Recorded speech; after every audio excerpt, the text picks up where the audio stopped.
Hey guys, it's Albie here, and we are back for another episode. And today we are talking all about money.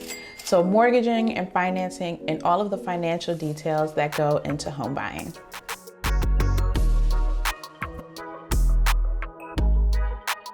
Now that we've looked at some houses and we know exactly what's out there, what they cost, and what we're comfortable with paying, we are going to really dig into the finances. So the three things we're going to talk about today are a savings plan, different types of mortgages, and our loan options. Going into the money part of things, admittedly, we have been thinking less about the tangible money and more about our actual credit so that we could know what money will qualify for. Growing up, I would always hear that someone bought a $100,000 house, $1 million house, whatever. And I just assumed that that was money in their pocket, and that is actually not the case. Typically, up front, you're just paying a deposit. In our case, using a VA loan, we are actually not required to pay an upfront deposit. And so for us, that has shifted how we've thought about saving. Instead of saving for a large sum deposit, we've been thinking about it in terms of what we're comfortable paying every month, going from paying rent to paying a mortgage. So we've approached our savings plan that way and almost reverse engineering it. This is what we're comfortable paying with every month and what the possible unexpected expenses that might come up, and we've saved based around those numbers.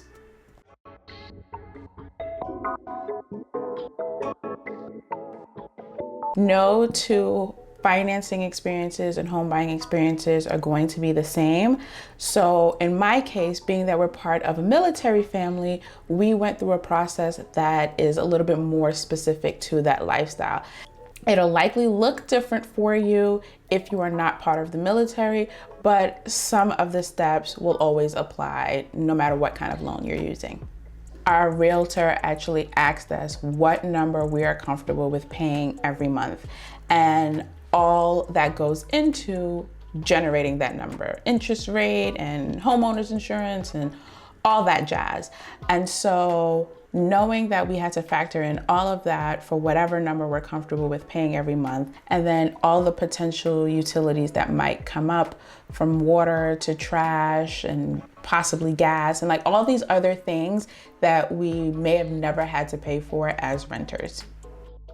So often we feel pressured to buy a home because it's the adult thing to do. It's treated as a milestone. You have to do this as an adult. Don't do this because you're being pressured. Do this because you feel like it's the right time for you and this is something that you would like to do. And then the next thing is just to start saving as early as possible, because you're going to need a relatively substantial amount of money to make your first home purchase. So not only do you need to start saving for a down payment, you need to build up an emergency fund if you don't already have one. And mortgage lenders are all about limiting their risk.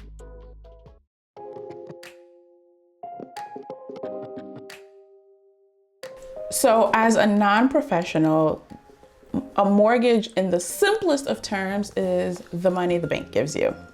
It is how much whoever your lender is willing to front you to buy your house. And then it's just broken down in terms month to month over however many years that you pay them back. There's the FHA loans, and these are typically, they're there to help those who may not qualify for a conventional mortgage because maybe their credit score is a little bit lower, their income is not as high. And it's meant to help people get into homes and eliminate some of the obstacles. In this situation, they also have a form of mortgage insurance. It works a little bit differently, and it also depends on how much you put down. So the one thing that's pretty, I don't know if you call it interesting or not exciting, is that there's a 1.75% upfront mortgage insurance cost that you have to pay with an FHA loan. And then it goes down to roughly about 1% annually. And what will determine how long you'll have to pay this mortgage insurance is how much you put down. So if you put less than 10% down when you purchase a home with an FHA loan, that mortgage insurance is permanent. It's there forever. And the only way you can get rid of it is if you were to refinance your loan into a conventional mortgage, or if you just sold the home. Those are your options to get out of the situation.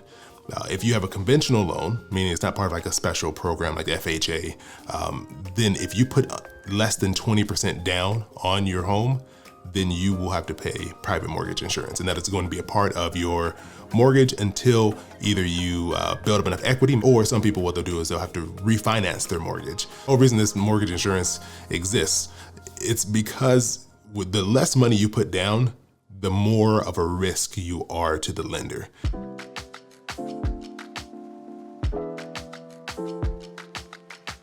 The next step is finding out how much we qualify for. And this part of the process will probably be the same for everyone when you're finding out what you qualify for, no matter what your loan is. To get ready for finding our loan, we have had to pull all of our finances.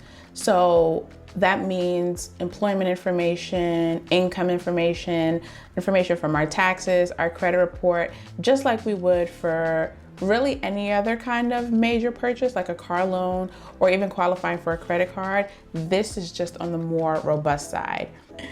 So the good news is, unlike getting a car loan or a credit card, shopping around in this case will not penalize us. As long as we're doing it within a certain window, it all shows up as one credit hit. So that lets us shop around as many lenders as we like, so we can really make sure that we are in the most comfortable buying position. Knowing that we can shop around, we've decided to do a combination of options available to us. And we have gone to our bank, our credit union, and 2 private lenders, comparing 4 options to see where we are going to get the best loan, the best rate, and just the best fit for us in general. And that is something that has actually probably been one of the easiest parts of the money process for us, because we've already put together all of our financial information. And so we're sending them all the same thing and just waiting back for a letter of pre-approval, which will tell us exactly how much the bank or the lender is willing to give us towards the house. These lenders, they're trying to build a picture of your entire financial life. They're trying to get as best a snapshot as they can of who you will be as a borrower. Will you be able to pay them back? Are there any red flags that are going to let them know, hey, this is a bad idea, or things that let them know, okay, this person would be a great person to lend to. So some of the things I'll ask for are like your pay stubs, tax returns, bank statements, a list of assets and debts that you have. You're making a long-term commitment with this bank. You're going to be living in this home and making payments for up to 30 years. So they want to make sure that you have a stable job, that the revenue is going to keep coming in, you'll be able to continue to pay them, and everything will be great. The rate environment, the interest rate environment that we're in, is constantly moving around. So what's considered a good rate right now, it could be much different from what's considered a good rate 10 years from now or 20 years in the past. If your rate is somewhere from 2.8 to like 3.1 on a 30-year mortgage, and you have a solid credit score, you're like in that top tier, your credit score is like 760 and above. If you're in that ballpark, that would probably be like your goal rate. But if you're looking at like the 1980s, if you're getting 15%, you're like, okay, that's not too bad. So it really depends on the interest rates that are being set in the market overall.